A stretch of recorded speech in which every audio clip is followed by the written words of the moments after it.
चलो डच। सबसे पहले यूरोपिया में सबसे पहले कौन आए थे?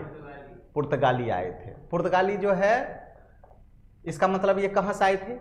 पुर्तगाल से। पुर्तगाल की राजधानी कहाँ है? लिस्बन किस नदी के किनारे है? टिग्रिस नदी के किनारे, टाइग्रिस नदी के किनारे। बात समझ में आया? ठीक है। पुर्तगाली जो है इसमें प्रारंभ कौन किया था? Vasco D gamma. कब आया था? पुर्तगाली का कंपनी का क्या नाम था? ठीक है। पुर्तगाली का पहला गवर्नर कौन था? पहला गवर्नर कौन था? अल्मेडा। ठीक है ना। पहला गवर्नर पूछे हैं, लेकिन वास्तविक गवर्नर कौन था? अल्बुकर्क। किसके समय में पुर्तगाली की राजधानी गोवा हो गई?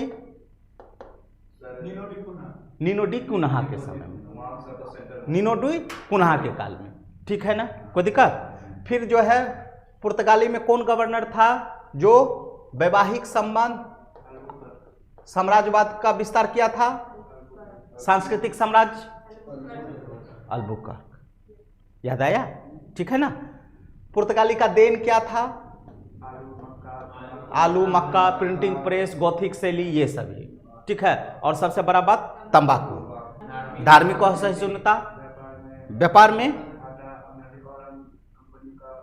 और कंपनियों के साथ प्रतिस्पर्धा, काफिला पद्धति, और जी ब्राजील पे ध्यान देना। ओके, यहां तक कोई दिक्कत है तो बोल दो बाबू, नहीं ना? चलो अब आते हैं, इसके बाद कौन आए? डच आए। यदि हम यूरोपीय में क्रम देखे थे तो सबसे पहले कौन आए थे? तो पुर्तगाली। उसके बाद कौन आए थे? तो डच। उसके बाद कौन आए थे? तो अंग्रेज। कंपनी के तौर पे यस, अंग्रेज ऊपर चल जाएगा और डच नीचे आ जाएगा। क्लियर है? अच्छा, डच जो है, डच कहां के निवासी को हम लोग बोलते हैं? नीदरलैंड, या इसी का पुराना नाम क्या था? हॉलैंड। ठीक है। तो नीदरलैंड और हॉलैंड के निवासी, मतलब यही एक साथ बोल दो, नीदरलैंड प्लस हॉलैंड। यदि तुमको ऐसे दे देगा तो तुम आराम से बता देना कि आज भी जो है यहाँ के लोगों को क्या कहते हैं? डच कहते हैं। ठीक है ना, कोई दिक्कत है? डच जो है, ये सवाल आ गया कि अब ये दूसरा मेरा यूरोपीय था। ठीक है ना। अब इसमें पहला व्यक्ति कौन आया था? कार्नेलिस डी हस्तान डच का पहला व्यक्ति था, जो कब आया था बाबू? 1596 में। 1596 में नाम था उस व्यक्ति का कार्नेलिसिस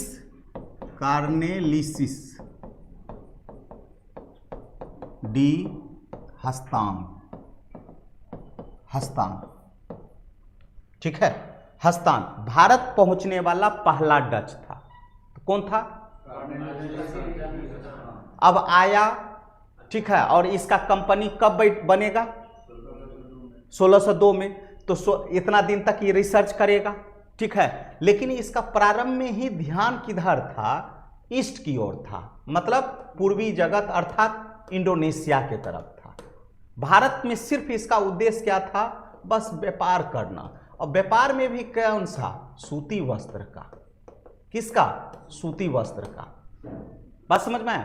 प्रारंभिक इसका उद्देश्य ये नहीं था जैसे पुर्तगाली आपके यहाँ खुट्टा गाड़े हुए था, जैसे अंग्रेज खुट्टा गाड़े हुए था, जैसे फ्रांसीसी खुट्टा गाड़े हुआ था। बस डच का उद्देश्य सिंपल क्या था प्रारंभ में कि सिर्फ हम क्या करेंगे? व्यापार करेंगे।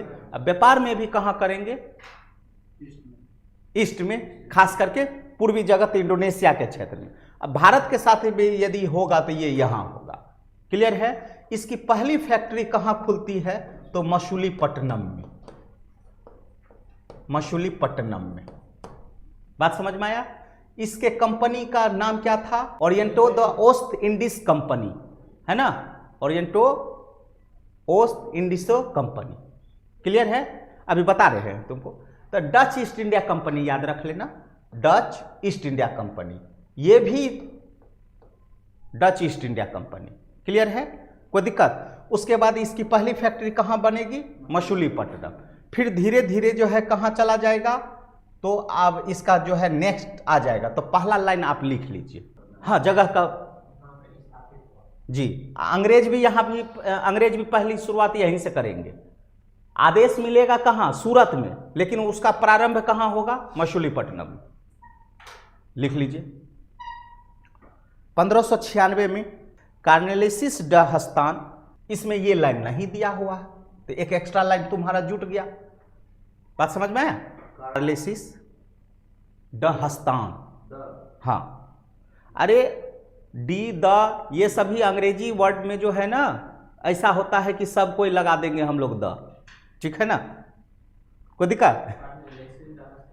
भारत पहुंचने वाला, भारत पहुंचने वाला पहला क्या था? डच था। और डच कहाँ के लोगों को बोलते हैं? नीदरलैंड या हॉलैंड। नीदरलैंड की राजधानी कहाँ है? नॉर्वे की राजधानी है, ठीक है ना, बात समझ में आया? ठीक। तो ये मतलब कोई भी एंगल से जो है ना पूरा फलक खोल करके रखो, ठीक है ना। कोई जरूरी नहीं है कि हिस्ट्री पढ़ रहे हैं तो वहाँ ज्योग्राफी नहीं आएगा। ये ज्योग्राफी तो ऐसा बेवफा है, वो हर जगह आएगा, ठीक है। बिना ज्योग्राफी का जो है ये सब अधूरा हो जाएगा। क्लियर? चलो फिर दूसरा बात लिख लो। डच ईस्ट इंडिया कंपनी की स्थापना, पहला पहुंचने वाला प्रथम डच नागरिक था, प्रथम डच नागरिक था। क्लियर? चलिए next, Dutch East India company की स्थापना कब होगी? 1602 में। इसका मूल नाम क्या होगा? बेरिंदगे ओस्ट इंडिसो कंपनी, VOC। अच्छा, कल वाला घटना याद है ना? पुर्तगाली लोग जाकर के यूरोप में क्या कर लिया था? 100 साल का एग्रीमेंट कर लिया था, और 100 साल तक कोई दूसरा यूरोपीय एंट्री नहीं मारेगा। याद आया कि नहीं? ठीक है। चल, स्थापना 1602 में हुई। इसकी आरंभिक एवं प्राथमिक रुचि, इसकी आरंभिक एवं प्राथमिक रुचि मसाला व्यापार तथा भारतीय सस्ता वस्त्र, यहां हम बताए ना, सूती, भारतीय सस्ता वस्त्र खरीद कर मसाला बने क्षेत्र में बेचते थे और वहां से माल खरीदकर यूरोप ले जाते थे। क्लियर है? चलिए नेक्स्ट, डचों का मौलिक व्यापारिक हित दक्षिण पूर्व एशिया था, एशिया था। दक्षिण पूर्व एशिया पहले से बताए हैं, आसियान वाला कंट्री, ठीक है, और उसमें भी खास करके इंडोनेशिया से, ठीक है। अब व्यापारिक स्थल, हाँ व्यापारिक स्थल, 1605 में मछलीपट्टनम में प्रथम डच फैक्ट्री की स्थापना हुई। 1605 में मछलीपट्टनम में पहली फैक्ट्री स्थापित की गई, जो वान डे हेगेन के नेतृत्व में किया गया। पहली है ना डच फैक्ट्री स्थापित की गई, किनके नेतृत्व में? वान डे हेगेन के नेतृत्व। अच्छा, इसका विरोध कौन करेगा? जी, जिसका विरोध पुर्तगालियों ने किया। जिसका विरोध कौन किए? पुर्तगाली ने किया। दिमाग में यहां तक सेट हो गया। विरोध के बावजूद गोलकुंडा के शासक से फरमान लेकर 1610 में पुलिकट में व्यापारिक कोठी खोली। फिर बाबू 1610 के बाद सूरत में 1616, सूरत में 1616। फिर आगे लिख लो, आगरा 1620। फिर लिख लो खंबात की खाड़ी, अभी खंबात की खाड़ी 1620, हरिहरपुर 1633। ये है कहाँ बाबू? उड़ीसा में, ठीक है। नेक्स्ट, पिपली कहाँ?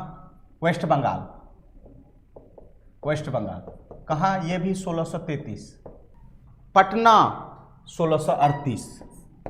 अब ये बीपीएससी के लिए क्या निकल करके आ गया? यही क्वेश्चन पूछा था, हाँ 1638, कि डचों ने बिहार में पहली कोठी कहाँ खोली? पटना। बात समझ में आया? कब? ठीक है, ये क्वेश्चन तुम्हारा जो है 68वीं में था। क्लियर है? चल नेक्स्ट, आगे फिर पटना हो गया बाबू। ढाका 1650, 1650, हाँ हाँ, आज वहां का ढाका हो गया, ठीक है। नेक्स्ट, चिंसुरा उड़ीसा, कब बाबू? 1653। कोई दिक्कत? नेक्स्ट, नागपट्टनम, पट्टनम, ये तमिलनाडु 1658, कोचीन 1663, कोचीन पुराना था, अभी कोची हो गया। चले आगे बढ़े, चलो फिर आगे स्टार्ट डाल लो। 1663 ईस्वी में डचों को औरंगजेब ने 3.5 चुंगी लेकर बंगाल, बिहार, उड़ीसा में व्यापार करने की अनुमति दी। आगे 1707 में, हाँ 1707 में बहादुर शाह ने इसे घटाकर कितना कर दिया, तो 2.5%। 1759 में बेदरा के युद्ध में, बेदरा की लड़ाई में या बेदरा के युद्ध में, बेदरा की युद्ध में अंग्रेजों द्वारा निर्णायक रूप से पराजित होने के बाद यह इंडोनेशिया तक सीमित रह गए, इंडोनेशिया तक सीमित रह गए। अब बोलिए बाबू, ये हो गया कि मेरा हम तुमको इतना चीज़ दे दिए। अब आते हैं हमारा पीडीएफ वाला कंटेंट, ठीक है ना। अब यहाँ पे सबसे पहले तो डच कहाँ के लोगों को कहते हैं? डच का पहला व्यक्ति कौन था जो भारत पहुंचा था? कॉर्नेलियस द हस्तान, ठीक है ना। कब आया था भारत? ठीक है। उसके बाद डच ईस्ट इंडिया कंपनी की स्थापना कब हुई? 1602 में। डच जब भारत आए तो भारत में पहला फैक्ट्री कहाँ एस्टेब्लिश किया? मछलीपट्टनम में, ठीक है। और मछलीपट्टनम में कौन किया था? डच का कौन था व्यक्ति? One day Hagin. कौन थे? One day Hagin. तो पुर्तगाली ने इसका विरोध किया। विरोध के बावजूद गोलकुंडा के शासक से फिर फरमान ले लिया और 1610 में कहाँ एस्टेब्लिश किया? पुलिकट में। बात समझ में आया? फिर चल करके 1610 के बाद कहाँ? सूरत, ठीक है। कब? 1616। फिर कब? आगरा। आगरा के बाद खंबात की खाड़ी, खंबात की खाड़ी के बाद पटना, पटना के बाद पिपली, है ना। तो इस तरीके से अब आते हैं कि धीरे धीरे डच को जो है औरंगजेब कितना के साथ जो है व्यापार करने का अनुमति दिया? 3.5। और इसको बहादुर शाह घटा करके कितना कर दिया? अब इसके साथ बेदरा का लड़ाई किया। किसके किसके बीच हुआ? अंग्रेज और डच के बीच, जिसमें हार किसकी हो जाएगी? डच का। तो डच का हार हो जाएगा तो भारत में रहेगा नहीं, कहां तक रह गया? इंडोनेशिया तक। इसका मतलब डच का पलड़ा पहले ही साफ हो गया। क्लियर है? अब अंग्रेज को निकालेंगे लीड हीरो बना करके, ठीक है। चल 1795 हो गया, ठीक है। 1795 में ये फाइनली रूप से कहां चल जाएगा? गायब हो जाएगा, ठीक है ना। हाँ, बेदरा की लड़ाई होगा, है ना। बेदरा का लड़ाई होगा, तब वहां इंडोनेशिया तक रहेगा। उसके बाद भी ये रहेगा थोड़ा मोड़ा, 95 तक जो है पूरा गायब हो जाएगा, ठीक है। चलिए 1602 में Dutch East India Company, Dutch East India Company, बेरिंदगो ओस्ट इंडिसो कंपनी VOC की स्थापना तथा पुर्तगालियों के बाद 1605 में भारत में इसका प्रवेश हुआ। कोई दिक्कत है क्या? नहीं। दूसरा 1605 में कहाँ एस्टेब्लिश किया? प्रथम डच फैक्ट्री की स्थापना हुई। 1610 में पुलिकट। किससे फरमान लिया था? गोलकुंडा के शासक से। 1616 में सूरत, 1627 में पिपली, 1641 में बिमलीपट्टनम, 1645 में करिकाल, 1653 में हुगली, हुगली के निकट चिंसुरा। यहाँ पर गुस्ताव फोर्ट नामक किले की स्थापना की। ये इंपॉर्टेंट हो गया कि चिंसुरा में कौन सा फोर्ट स्थापना किया? गुस्ताव फोर्ट नामक किले। 1658 में कासिम बाजार, बालसोर, पटना और नेगापट्टनम। 1660 ईस्वी में गोलकुंडा तथा 1663 में कोचीन में अपने कारखाने स्थापित किए। इंपॉर्टेंट जो तुमको वहां लिखाए हैं वो हो गया। ये याद रखना कि इतना जगह ये अपना क्या खोला? व्यापारिक कोठी खोला। कहाँ कहाँ? तो तुम्हारा जो है मछलीपट्टनम, पुलिकट, सूरत, पिपली और बिमलीपट्टनम, करिकाल, चिंसुरा, कासिम बाजार, बालासोर, पटना, नागपट्टनम और गोलकुंडा और कोचीन। इतना जगह यहाँ दे देगा कि डचों का फैक्ट्री कहाँ था, कहाँ नहीं था। 1 2 3 4 ऑप्शन दे देगा। और वहां कूट से मिलाते रहिएगा। क्लियर है? तो इतना दिमाग में सेट रखिएगा। डचों की खास दिलचस्पी भारत में नहीं बल्कि इंडोनेशिया, अभी बताइए ना, पूर्वी जगत में था। पहला ही लाइन लिखा है कि नहीं? हाँ, जहां मसाले खूब पैदा होते थे। 1605 में पुर्तगालियों ने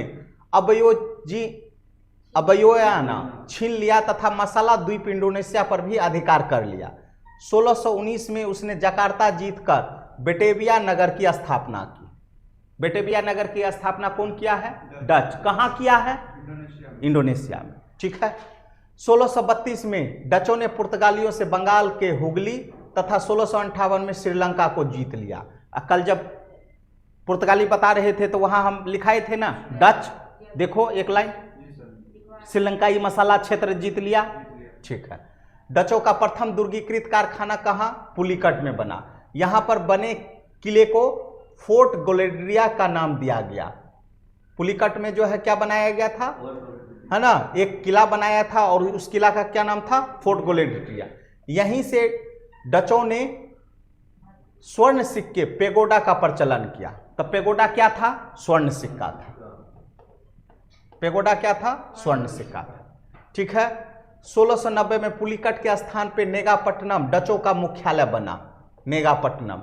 डचों ने भारतीय सूती कपड़ों के निर्यात को महत्व दिया। सूती कपड़ों के निर्यात में डचों का योगदान सर्वाधिक था।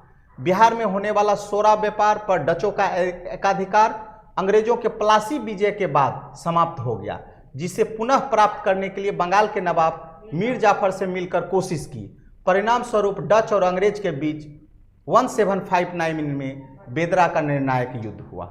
यहीं तुम लोग को हम किए और इसके बाद डच क्या हो जाएंगे? क्लियर?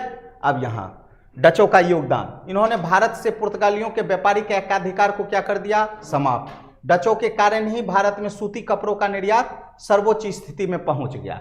डच का पतन का कारण पुर्तगाली कंपनी के समान डच कंपनी पर भी सरकार का कड़ा नियंत्रण था। ठीक है। पुर्तगालियों पर डचों की सफलता अंग्रेजों के सहयोग से संभव हुई थी, परंतु जब अंग्रेजों ने इसका संघर्ष आरंभ हुआ तो ये अपने सीमित संसाधनों के कारण सफल नहीं हो सके। दरअसल 17वीं शताब्दी में अंग्रेज और डचों के बीच वैश्विक स्तर पर एक नौसैनिक युद्ध आरंभ हुआ, जिसके बाद इसकी स्थिति दुर्बल हो गई। हो गया? अच्छा, एक चीज यहां पे पहला क्या दिया है? पुर्तगाली कंपनी के समान डच कंपनी पर भी सरकार का कड़ा नियंत्रण था। इसका मतलब क्या निकल करके आया? ईस्ट इंडिया कंपनी भी सरकारी था। यस, देखो जितना भी कंपनी एस्टेब्लिश हुआ था ना, देखो अब यहां पे पुर्तगाली हो या डच हो या अंग्रेज हो, ठीक है, या कोई भी फ्रांसीसी हो, ठीक है ना, इन सभी में क्या था कि इस पर कड़ा नियंत्रण होता था। लेकिन अंग्रेज पर भी क्या था? नियंत्रण था। लेकिन नियंत्रण के बावजूद ये पूरा का पूरा प्रभार किसको दे देता था? गवर्नर को, कि ऑल इन ऑल तुम ही है डिसीजन मेकिंग। बात समझ में आया? अब जैसे मान लो पुर्तगाली या अंग्रेज या डच या अंग्रेज या फ्रांसीसी में लड़ाई हो रहा है, ठीक है ना, या किसी क्षेत्र में लड़ाई हो रहा है, तो ये गवर्नर परमिशन लेने के लिए इंग्लैंड फोन नहीं करेगा। उस समय फोन तो था नहीं समझे? अब वहां से आदेश आएगा, तब जाकर के हम क्या करेंगे? आदेश का पालन करेंगे। तब तक में ये गवर्नर डिसीजन मेकिंग ले लेता था, बस लड़ाई करना है तो करना है। लेकिन जब तक फ्रांसीसी को या डच को जब तक वहां से आदेश नहीं आएगा, तब तक तुम कुछ भी नहीं करेगा, साइलेंट रहना। समझ में आया? एक सफलता में, अंग्रेज का सफलता में सबसे बड़ा कारण यह भी था कि ये लीड हीरो कैसे बना। अब मान लो ऑस्ट्रिया में चल रहा है युद्ध उत्तराधिकार का लेकर के, अब वहां से परमिशन लेगा तब जाकर के उसका परिणाम कहां निकलता है? भारत में। भारत में फ्रांसीसी और अंग्रेज उलझेंगे। मेटर क्या था? ऑस्ट्रिया का उत्तराधिकार। मेटर कहां है? यूरोप का। अब दोनों उलझ गया यहां पे। अब उलझा यहां तो फ्रांसीसी किससे पूछेगा? फ्रांस के सरकार से। अंग्रेज किसी से पूछेगा? नहीं पूछेगा। तब तक में हम तोरा डिसीजन मेकिंग नहीं कर देंगे। कर्नाटक के युद्ध, 3 गो युद्ध में तोरा हम हटा देंगे।